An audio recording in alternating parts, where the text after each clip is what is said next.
Hello, everyone. It's time for another Anchor.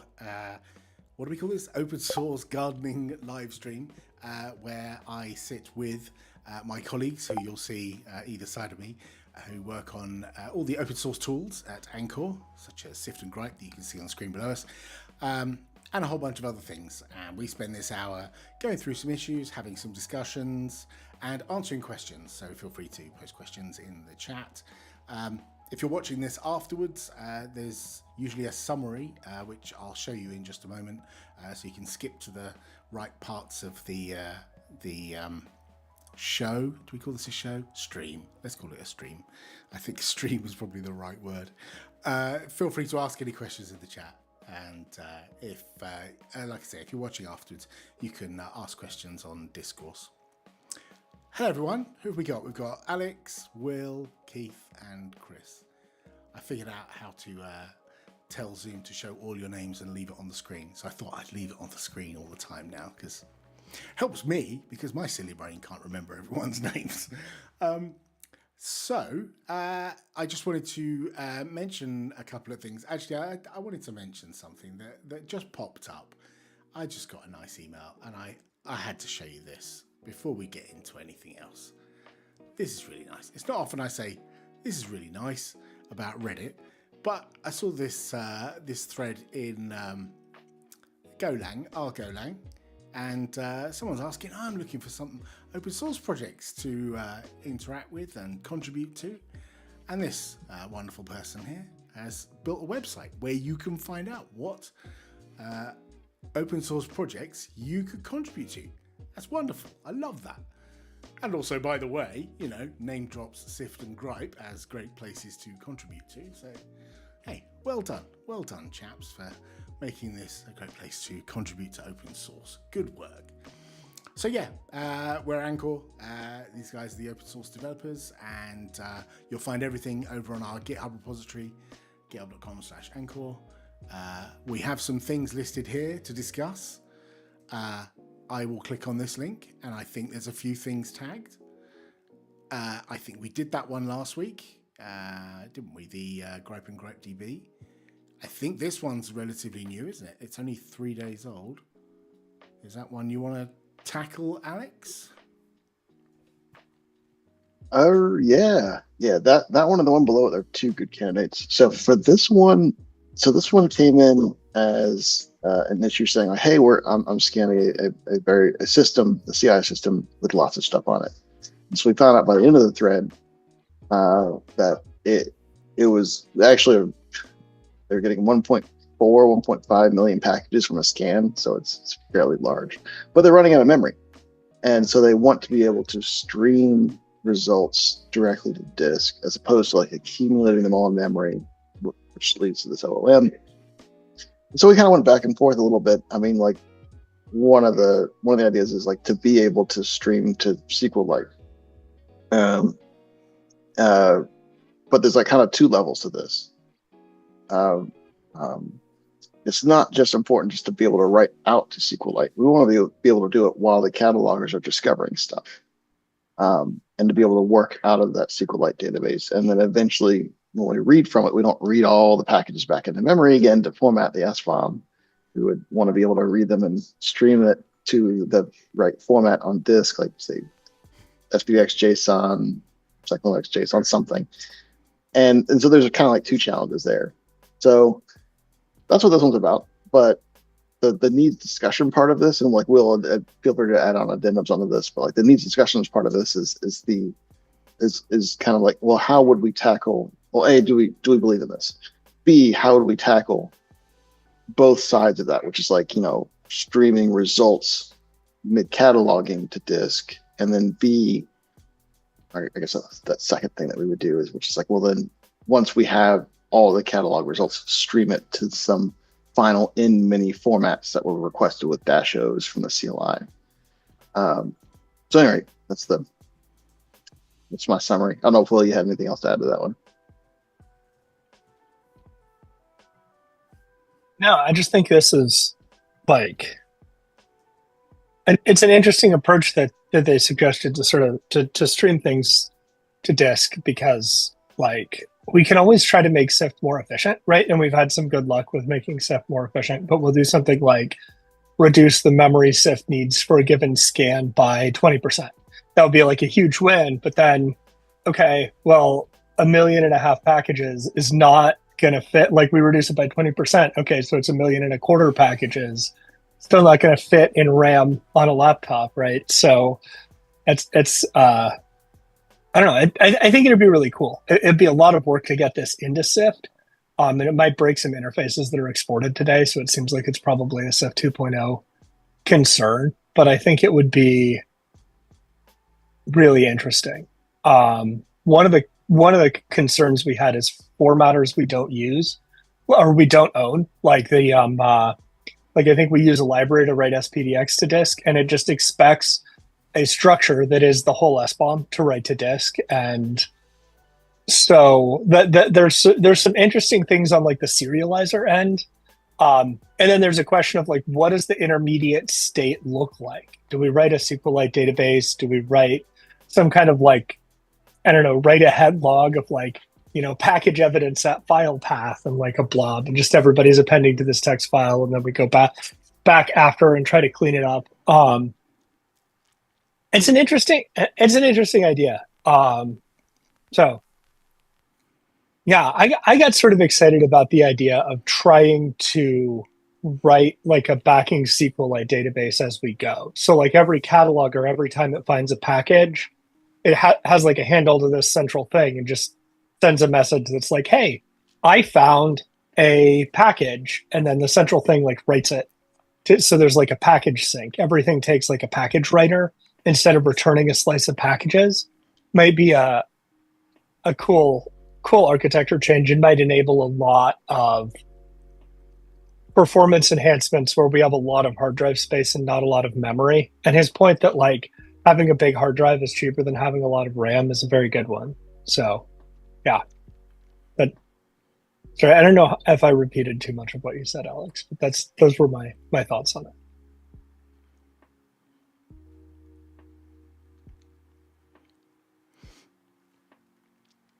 Have we had any other reports of this in the past? Like, I don't want to use the word like superlatives, like ludicrously sized, or that's an immense number, but that is a large number of packages. And are we now discussing something that affects exactly one user? I mean, I understand it may affect others. Have we heard this before? Is this a common problem? This is a larger number than I'm used to hearing.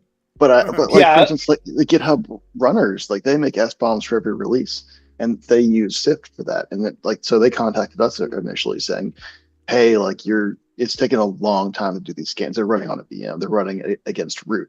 And so we worked with them to figure out how to tune the Syft for running in a VM on those particular circumstances with great success. Like it was taking days to make an SBOM. We got it down to like hours. So it was. Which was great. And so like I would have like in this particular context, like say we said 1.5 million packages is too many. It's like, well, the next obvious question is like, what's too many packages for a Syft? And like it's like kind of the wrong dimension to think about. Like so it's so I don't like looking at it as like, oh, 1.5 million packages is too many. I mean, it might be for like an SBOM itself, like, but in terms of like the information, like that's still valuable. Like but like it might be that having a database of 1.5 million packages is a better way to use this. I don't know. And the other thing is, it may be that even me articulating the question, have we heard this before? There is choice in the market, and you could use a different SBOM cataloger. Do we know that a different SBOM cataloger would behave differently and would allow for this kind of capacity? And so it's possible that someone wouldn't tell us because they just choose a product that can do this and ours can't, right? So it's a hard question to answer. Go for it, Chris. Yeah, we talked a little bit during this, can you guys hear me? Yes, sorry. I heard, oh, okay, great. Sorry, I thought my mic was wrong. We talked a little bit of solutioning during this call about using like a SQL back or some kind of database strategy for doing this. But at a previous job I worked at, we encountered VM-sized workloads of like serializing things, and we used protocol buffers as serialized as files, and then assembled them back together so that we couldn't just have to keep all of that in memory. And then we would read from those and send those over a channel, and then some other data transformation process would pick up the buffers and do them kind of a round robin one at a time. And we got that down to a really small AWS VM size where we could like cycle through these huge objects of like large personal like PI information on people and their credit profiles, like how to the smallest slice imaginable. So that I think doing that kind of operation, but localized to someone's machine, could be a solution for Syft to try and do something like this. It would make it extremely efficient, and it would make the sense that we don't have to deal with the translation of passing the full object to it. We could just have the interface of the write the file, read from, and then decide what the objects are that we need to like intermediately assemble. So we still have the problem that Will came up with the library that we're using to serialize needs to be reworked, but at least the storage and retrieval, we don't have to rely on them having some database on their machine. Yeah. All right, just a small clarification. I wasn't suggesting like having a database on the machine. I was suggesting like opening a SQLite handle within the Syft process, because then they don't have to have a database on the machine. Sort of a similar idea to the protocol buffers. It might be faster to just append the protocol buffer bytes to a file. It would certainly be faster on the right side. But I wanted to suggest the protocol buffers is an interesting suggestion, I will say. I like it. But there are a couple other places where we've seen people ask for help in scanning very large file systems. One is like we've had questions, I think, on Discourse about scanning like VMs that are used as like general purpose workstations. And so that could have all kinds of stuff on there, could be really slow. And then sometimes people ask us about scanning images or other file systems that were used for like machine learning data or something, and they have like either very large files or like millions of little text snippets or something like that. That can generate a lot of work for Syft. This is probably the most packages I've ever heard of, but big file systems are not not outside the realm of something we'd want to be able to do. And it would be nice if scanning, like if asking the computer Syft was on to scan itself was fast. Like that would be a really cool feature. Or if you could just like mount a VM and scan from root like really fast, it would. Like right now, we sort of we were just talking about in another call, like our sort of main scanning target is Linux containers, right? Because they're like a bounded file system, and like we do well with many other scanning targets, but it would be cool to expand that to like a VM image, and being able to have a smaller memory footprint per size of artifact scanned might change the equation on like what things it's easy to scan without tuning. Which I think would be super cool.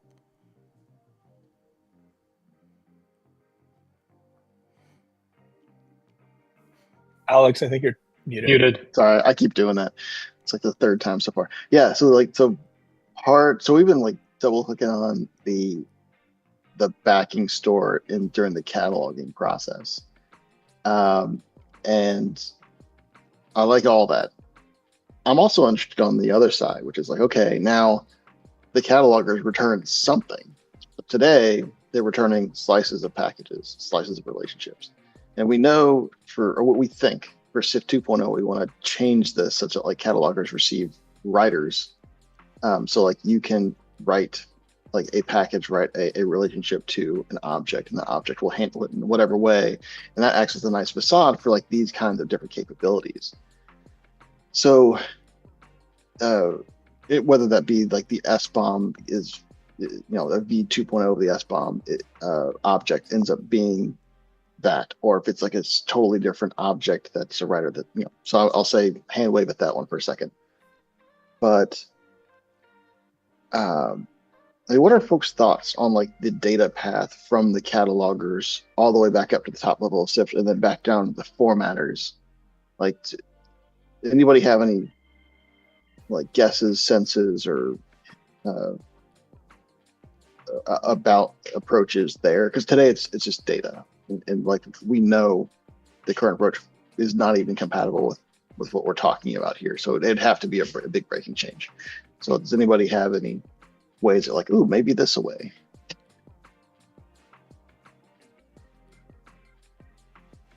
Go for it, Go for it, Chris. Yeah, I had a quick question about your question. When you say when you're asking for solutions to the current data path, are you asking what happens when the cataloger returns the slice of packages to the main process? When it says, all right, you have all these things running next to each other, the packages have been accumulated together. Do you want something for that intermediary step before we do the write? Or do you want something that can handle all those, kind of juggle all the balls, don't need them all to report back up, and do the write to the file that's going to be the format that the user requested? Like, which part do you want answers on, I guess? Like it's an observation. One part is an observation that like right now we're returning a slice of packages. And if the main problem is, well, we're returning 1.5 million of anything is not going to work memory wise, then like it's really just observing the fact that like, oh, we probably do not want to return data in that fashion, and instead move more towards something like a writer, where like catalogers are passed a writer object, and this writer, it would have something like add package, add relationship, and you can add it onto this object. So in which case you're never having to pass a million of a thing. There's no slices of package, no slices of relationships there. It's just you have an object. That object might have buffered it to SQLite, it might have buffered it to protobuffer somewhere, it might have put it somewhere else on the network. I don't know, but like it put it somewhere. It doesn't have to be in memory. And so that's like a way to do this. And I guess the question I'm asking is, well, what are people's senses here in terms of like, is this writer object itself like our existing like SBOM object that's been reinterpreted? Is it like a whole nother object that is something else? And like, well, what does this mean for like the formatters? And so it's I'm kind of asking like that broad data path, like, so. Yeah, no, I think you start from the simplest principle design there, and you just say, if you can write a package and write relationships to this writer, whatever's getting passed to the cataloger, then eventually you get past the cataloging process, and that writer still remains. Like, it's been passed to them, but you still have access to it. And then you can ask it the question, like, okay, I know at this point of execution, we've done all the cataloging for all the ecosystems and for all the things that have been invoked. Writer.sbom and pass the format to it, and it either spits out the thing where you pass a location, and it knows how to accumulate all the things that have been sent into it and spit out, the final output. Because if you make it separate from the formatter, then you're just like you're doing the shell game where you have a writer, you pass it to the formatter, and now the formatter knows how to do it. But the writer could just be this supreme thing that has formatters on it that knows how to take those things and assemble it. You don't want to just break it out too much, so it's like so hard to figure out and something about in the code. I had sort of a question about the code actually. So today the cataloger, the signature on a cataloger is like basically it accepts a indirect file handle, right? It accepts a thing it can read system state from, and it returns a slice of packages and a slice of relationships. Is that, correct me if I'm wrong, I've been in other parts of the code for a while. But like that function gets invoked like per thing. Like if we were parsing JavaScript, it gets invoked like per package lock JSON we find in the image, right? And so if we have like, it might be possible to wire up some of this asynchrony inside the task API, right? And just say like invoke the cataloger, and every time the cataloger comes back, sync its output to this like writer. And then we could do it inside Syft 1.0 because the task isn't exported, or we could do some of it inside Syft 1.0, which would be sort of cool. I'm not sure that's exactly on target with the question Alex asked, because I missed part of the question. Well, I mean, it's an interesting observation all in itself, because like, so if I take the most pessimistic case, I have one cataloger, one parser call that brought back 1.5 million packages. I don't think that's what's happening here. If we just say that's what was happening, then it wouldn't help us. But odds are, yeah, you're right. That's not what's happening. It's probably a whole culmination of parser function calls within catalogers, multiple catalogers that is raising up 1.5 million packages, which means it might be, yeah, within the task, there's hope here. But I still think that just above that, so because we would all accumulate it into an SBOM anyway, which gets raised up on the through the main API. I think by that point, there's no hope anyway. It kind of hints at a Syft 2.0 because the SBOM object itself is a big struct.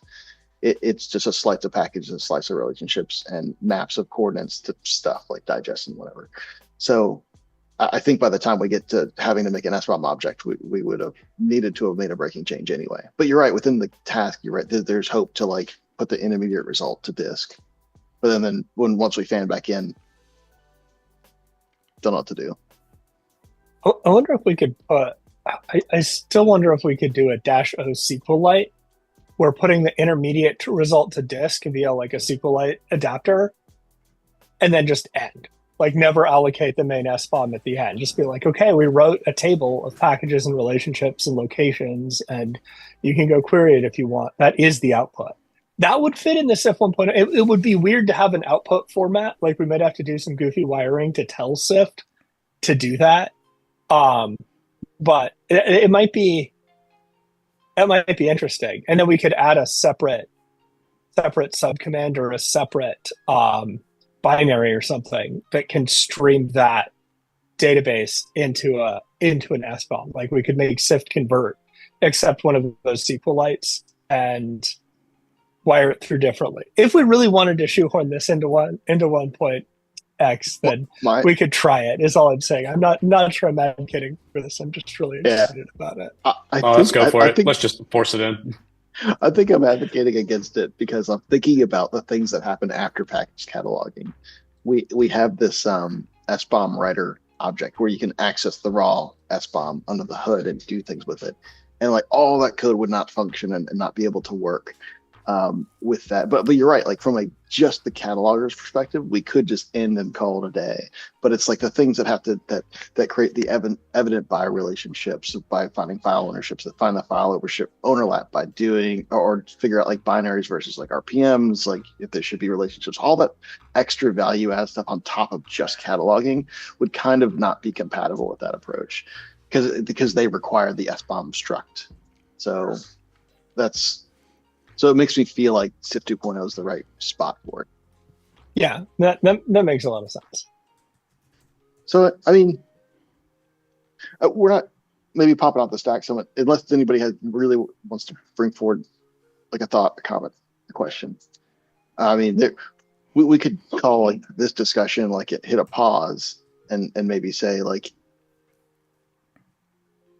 there are ways to go forward on this one. But maybe before we go, pop all the way away from this topic altogether, what are folks go, no go on diving down this path? Do we think that it's mostly intellectual and that it's not practical for the vast majority of users? Is it something that we think is practical and that we should be doing? And do we think Syft 2.0 is whenever that is timeline wise, is not too far away if we needed to do breaking changes? Kind of a bunch of questions there. I think this is worth, my intuition is that this is worth doing because streaming via a file append and then an output file append could reduce the memory pressure of Syft so much. That it might improve, it might be a win in general.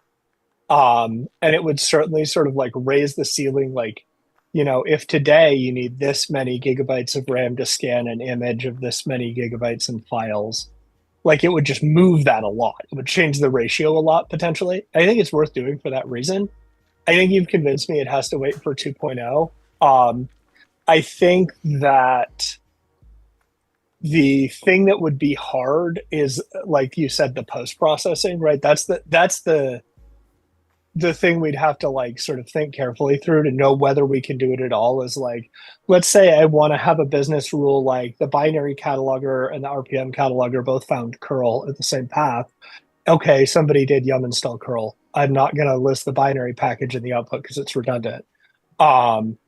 Then like that is harder to do because it's like seeking back, right? Just the cataloging is like just appending to a store, which is very simple to model as like paging off to disk. But as soon as we have to like seek back and know what was written previously, like as soon as we have a random access store, life got a lot harder. And so that's I feel like where the hard work is going to be.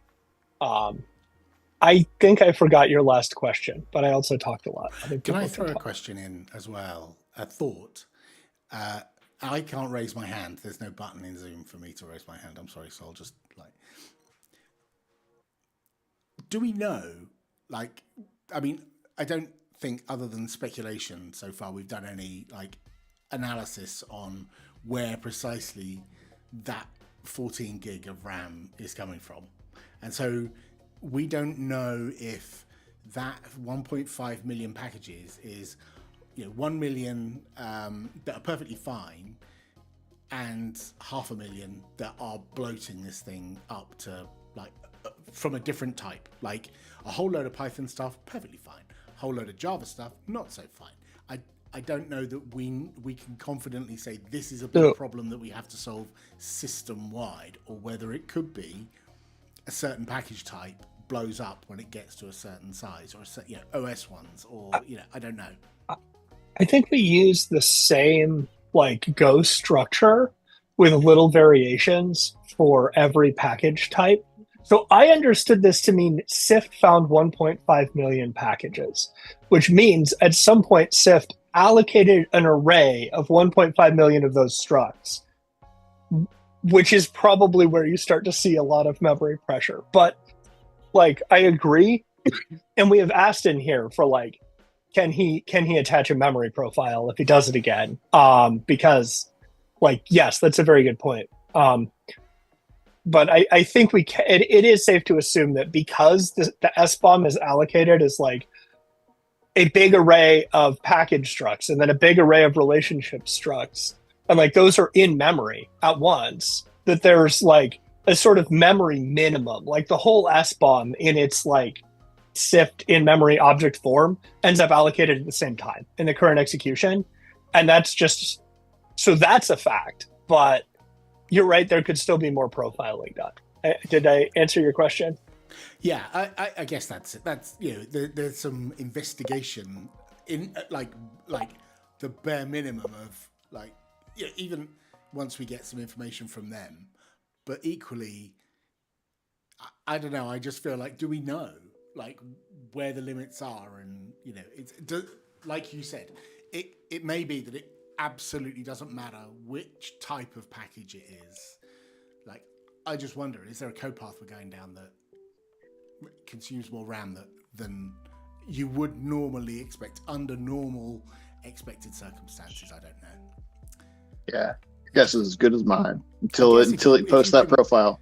If you can stand up 1,000 like containers, each one with incrementally or exponentially more packages inside it of each of the different types, and orchestrate this kind of thing, and maybe see where the breakpoint is, I don't know, in a loop, and profile every single time and just see the number go up. Maybe it is just a linear, like more package, make more RAM, go bang. I don't know.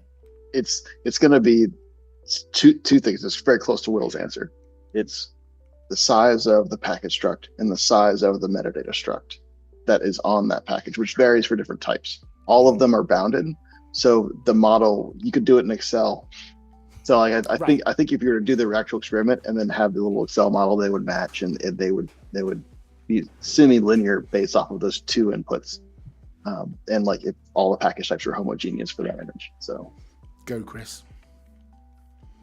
I think the other part to examine is the different encoding paths of the formats, because I don't know, this is foreign to me because I haven't looked at this in a while, but I don't know how quickly we like drop the old package that comes from like the capital S.SBOM, and how long that a model package and an SBOM package like overlap and exist in the memory space, right?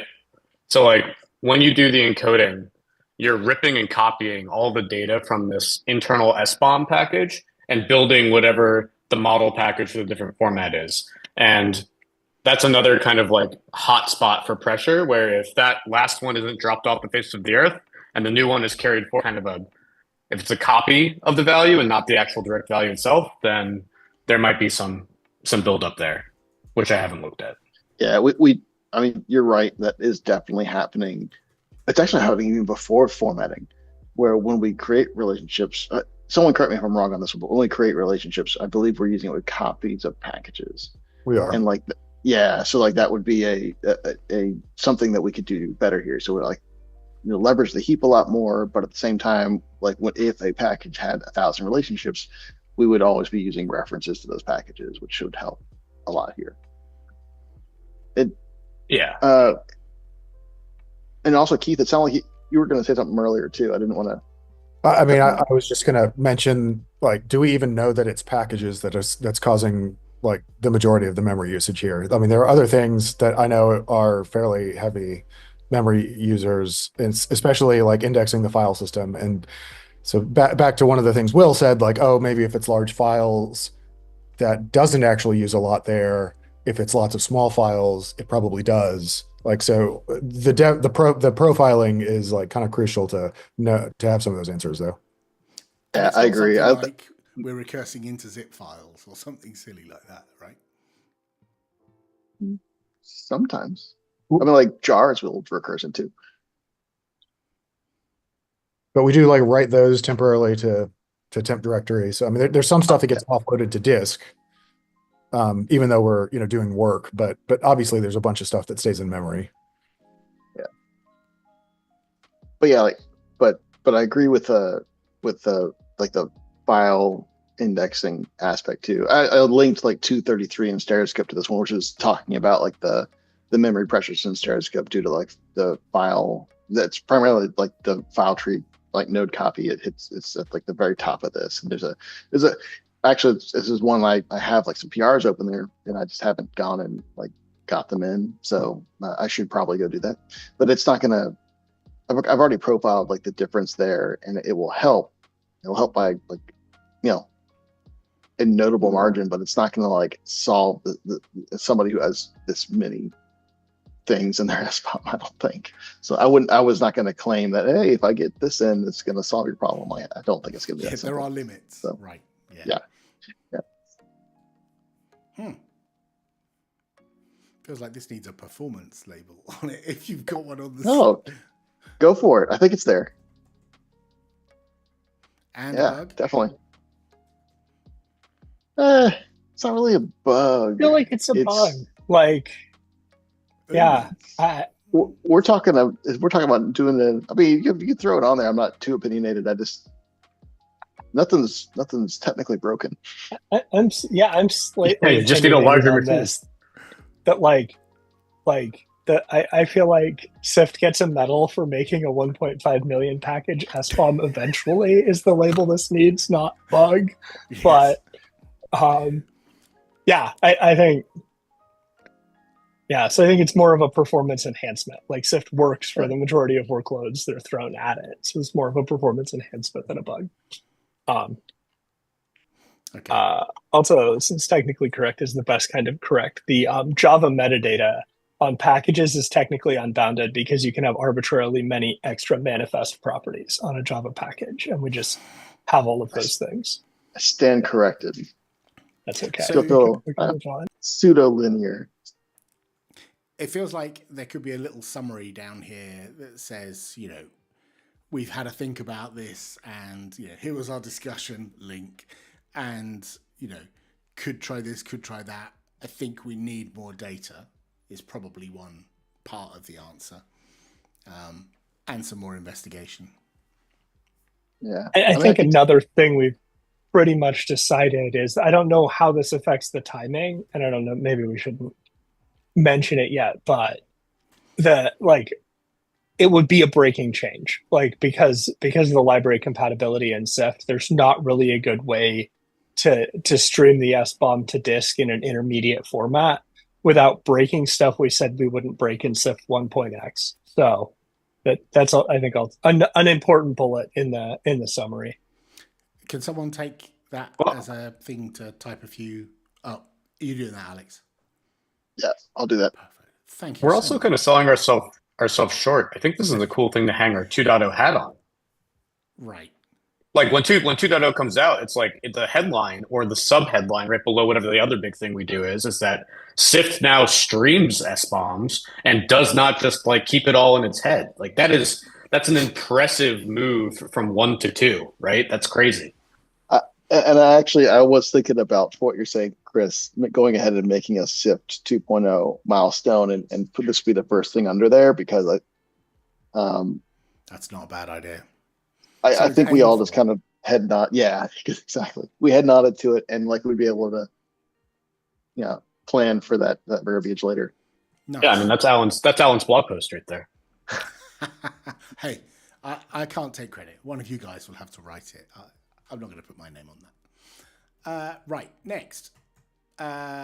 We had another one, supply depth information. This was, is this one that we've discussed before? No, I think this was Nope. the other one. Okay, this This is is the other one, the other then. new one. Is this yours, Keith?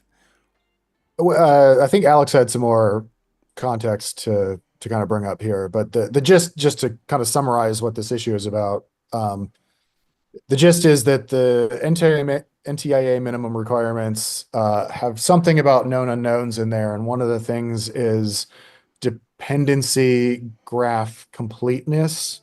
So let's say, for example, we have a transitive dependency graph, but for some reason we can only get the direct dependencies. Notating that in the SBOM in some kind of a way is how we've sort of interpreted the requirement there. And so Alex has kind of looked at how we could do this. Yeah, no, that's definitely like spot on summary for like the need for this. Like minimum MTI states they shall do this. I mean, and the reason why is because they when you look at an SBOM, like you should know. So not knowing what creator, not knowing that it was Syft, one dot whatever, like, okay, does this SBOM, can I answer the question that I have? And so like one question is going to be like, do I know all the dependencies? So thus, when I do a vulnerability scan, is it going to be accurate? And there's like a bunch more things to double click on there, but that's the big one here. And so we know our some catalogers, if you're getting your information from one kind of source versus another kind of source, yeah, it's lossy. So if I have a requirement txt for Python, that's just not that good because it's a manifest for intent. It's not evidence of installation. So there you probably don't have all the transitive dependencies that you can gather out of that file. But if you're looking at like Python wheel or egg metadata files, which is like in site package directories for after running a pip install, that is very good evidence, and you can make a graph between everything in full depth. So annotating, so it's like this is about annotating packages, or I'll say generically SBOMs, to say, yeah, we have all that information, or we don't. Now I've got a suggestion here. I've got a suggestion here as to like maybe what to do about it. It's an early thought though, and that's why I put the needs discussion. It's because I'm sold on some qualities here, but not in others. I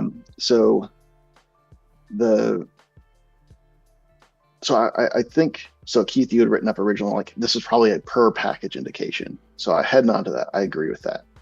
And then I was like, okay, so what do we say on each package? Like, is it a thumbs up, thumbs down, Boolean indication? Is it some like enum where we say like describe some quality? And I kind of got to this point where like there's two things I want described when it comes to like a graph. I want to know if I have all the nodes I could have in that graph, and I want to know the quality of the edges. Where like the first one's a little easier to understand, the second one isn't. But what I take for example, so the nodes one, like, okay, so it might be that I only have direct dependencies, and I don't have any indirect dependencies at all. So that would be a node limitation. Like it's just okay. I don't know. I can only see so far into the universe, and everything else is in shadows. For the edges side, it might be that I have all my direct and my indirect dependencies, but I don't have edges between them all. So that is, I only have like all nodes related to my singular package. GoMod is a perfect example of this. So after Go, some version, I can't remember, like in the GoMod file, you'll see and all of the direct dependencies, and they'll put a little comment saying indirect for the remaining dependencies. So you have like your transitive dependencies technically in your GoMod, but the only thing you know is that like all of those dependencies were needed for my package, my module directly or indirectly, but you don't know the relationship between any one node and any other node, which is lossy. And so being able to say like, oh yes, I have all of that edge information, so I can know all the paths from one dependency to another. That would be like, a full graph transitively, versus like, oh yeah, I have all my transitive dependencies, but like I have essentially no edge information. It's just they're I need these. That's the second, the edge description there.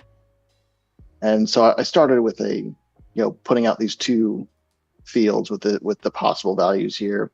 I don't feel great about where it's at now, but that's why I wanted to open a discussion. So, I mean, I don't know if you guys can see that if you scroll up a little bit, like, then yeah, that nodes and edges, those are the values there. How does this sound as a starting? Give it a few seconds to read.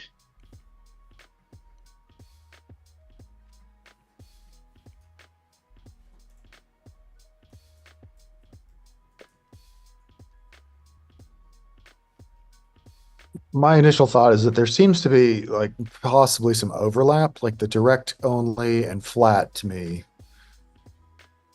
kind of have some overlap in the meaning. And I wonder if just like a single enum of like, hey, these are the types of things you should expect to see in relationships could fairly easily convey everything that was needed in like all of these cases. I started with a flat enum, and I got into these weird, like I got into some cases where there was overlapping in the Venn diagram, and I was like, well, but they mean different things. And so then I would have to have like these for every enum value, like what is the exact definition?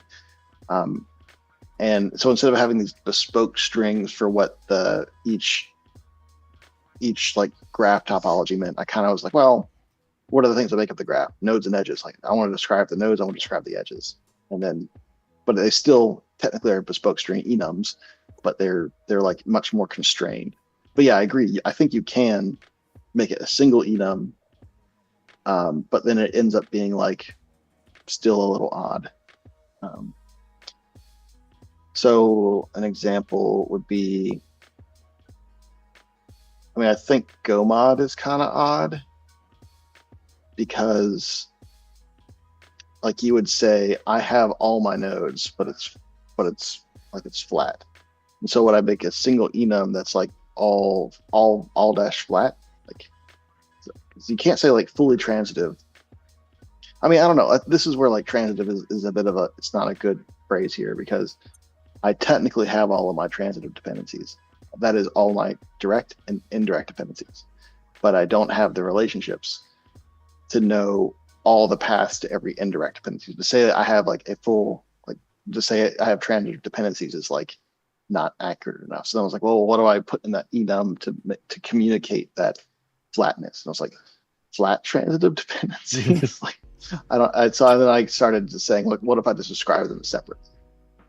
Well, what if we took Java as an example? Let's say we've got a POM that we scan. It's got direct dependencies listed in there only. So we scan that, and now like Syft has a way to resolve those online or not, right? So like depending on what mode these are in one case, they have like the top level package in both cases has its full like transitive direct dependencies. And then if you move further down to one of those, the dependencies that those would have would either be none because we didn't resolve anything, or again, having the full transitive dependencies. So I don't think it's just one package that's going to answer that question necessarily. Yeah. Agreed. Yeah, it's an indication on every package.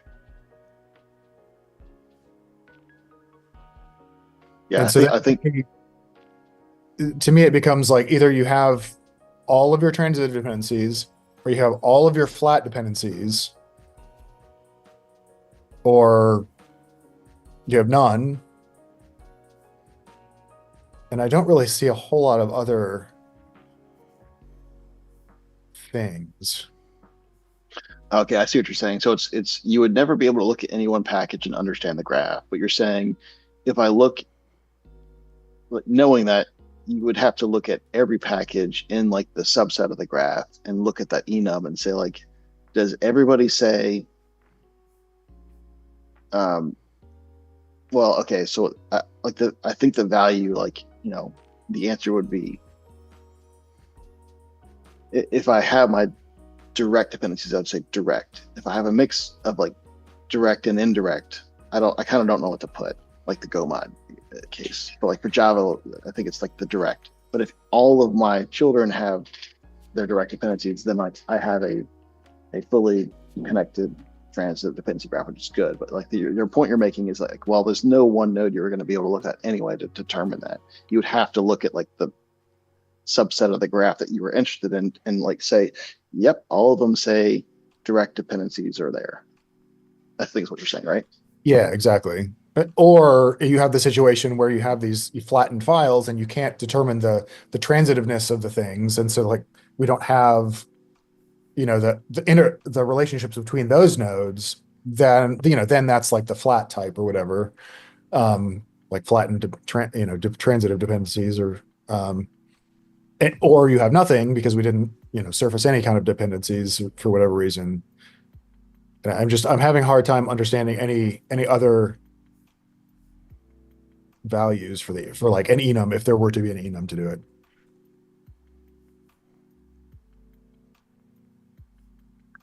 Well, I'll give it a second shot because like 572 has a shot at the enum approach. I think I haven't looked at it in like a long time. It's like buried in the comments way down below. It tries to like classify them. Yeah, like, yeah, there we go. Summary: flat pseudo transitive runtime dependency. I started getting very nuanced, and I was like, I didn't like it. In fact, it's almost like safe to ignore those. I should probably start, if I'm going to do the enum thing, I should start over and try to do it without looking at that, honestly. Okay. Well, forget that exists. I've closed the tab. Object permanence, it's gone. All right, so I got one. Okay, so one big comment out of this. Let's try for a single enum. Don't try to describe anything beyond direct dependencies. It's like the two big things so far.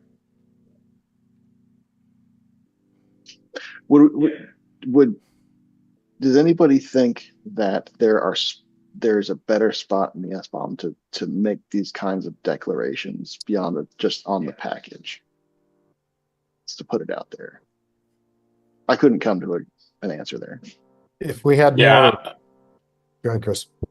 No, I've been the whole time because I'm trying to think of like how you could reflect this in like relationships and just build the edges between the packages so that it doesn't exist on the node itself. And no, I think the way you guys outlined it before is way better as far as the enum that exists on the package that describes its dependenciness or its direct transitiveness, or basically like once you look at the node, it's kind of self-describing of where it is in the tree of things of what was discovered, rather than having to go to the node and then know that an edge exists and then by that edge connecting to that node, know where it exists. So that's packages being self-describing that way is healthy because it's more direct from a consumption base and from intuition tooling that is consuming the SBOM.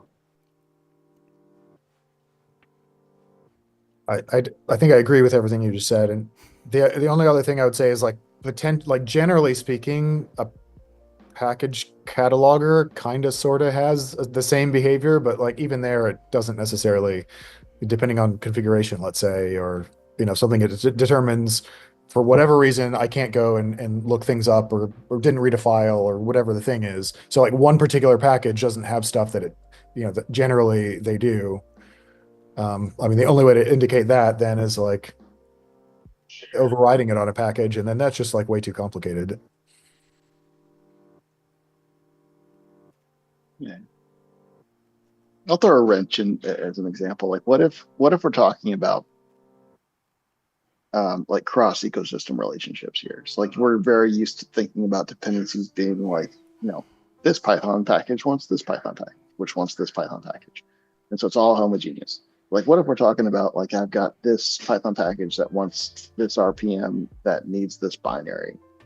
Like from like a lot of what we've been talking about has been like, well, the cataloger has the visibility to say, yes, you have full knowledge of direct dependencies versus no. And I still think that's true in a big degree. That there's like I feel like there's edge cases I haven't fully explored.